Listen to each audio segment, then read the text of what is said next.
Hi అండి, ఇవి వచ్చేసి కొర్రలు. మీరు చిన్నప్పుడు తిన్నారా? నేనైతే తిన్నా అండి. మళ్ళీ ఇప్పుడైతే తీసుకొని వచ్చాను. దోశలు వేయడానికి హెల్త్ కూడా చాలా మంచిది.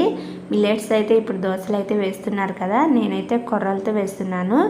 ఎలా వేస్తున్నాను ఏంటని చూసండి. 2 గ్లాసులు కొర్రలు అయితే తీసుకున్నాను. 1 గ్లాసు మినపప్పు తీసుకొని ఈ 2 కలిసేలా కలుపుకొని శుభ్రంగా వాష్ చేసుకొని 6 గంటలు అయితే నానబెట్టేసుకోవాలి. కొన్ని మెంతులు కూడా వేసుకోవాలండి.